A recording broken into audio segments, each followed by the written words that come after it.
ሰበር ዜና በአማራ ክልል እየተካሄደ ያለው ውጊያ ተጠናክሮ ቀጥሏል። የፋኖ ኃይሎች ወደ ተለያዩ ከተሞች ዘልቀው በመግባት ከባባድ ጥቃቶችን መፈጸማቸውን ገልጸዋል። ፋኖ በመቶዎች የሚቆጠሩ ያገዛዙ ሰራዊት ላይ መብረቃዊ ጥቃት በዛሬው ዕለት ማድረሱን ገልጿል። በደፈጣ ጥቃትም ሁለት ጓድ የብልጽግና ሰራዊትን በመደምሰስ ታላቅ ድል ማስመዝገቡንም ገልጿል።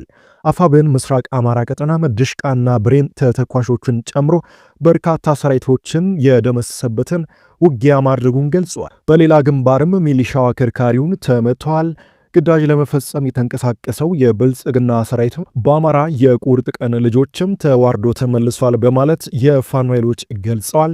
የብልጽግና ወንበርን ለማስቀጠልም አንሞትም ያሉ ያገዛዙ ሰራዊት አባላትም ፋኖን መቀላቀላቸውን እንደቀጠሉም የፋኖ ኃይሎች ገልጸዋል። እነዚህንና ሌሎች ከአማራ ክልል አውደ ግንባር የተሰሙ መረጃዎችን በዝርዝር እናስደምጣችኋለን። በሌላ መረጃችን ፋኖ ህወሓትና ኤርትራ ጥምረት ያላቸውን አቋም ገልጸዋል። በሌላ መረጃችን በትግራይ ክልልም በመድፍና ድሮን የታገዘ ውጊያም እንደቀጠለ ነው።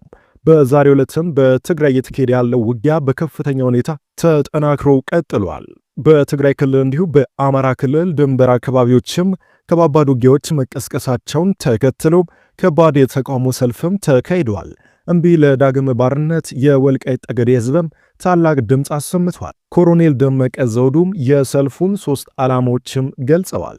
ከዚህ ውጪ የትግራይ ጊዜ አስተዳደር በተለያዩ የክልሉ አካባቢዎች ከፌዴራል ኃይሎች ጋር ወታደራዊ ግጭቶች መከሰታቸውን ባወጣው መግለጫም አረጋግጧል። የህወሓት ዓላማም ሌላ ነው ብለዋል። ዝርዝሩን ይዘናል። በሌላ በኩል ህወሓት በአፋር የቡድን መሳሪያዎችን ሲተኩስ ውሏል።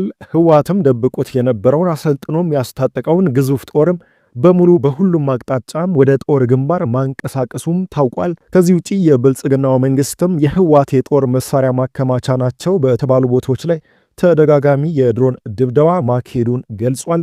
በሱዳን ያለው የህወሓት ኃይልም ጥቃት ለመፈጸም እንቅስቃሴ መጀመሩም ተገልጿል።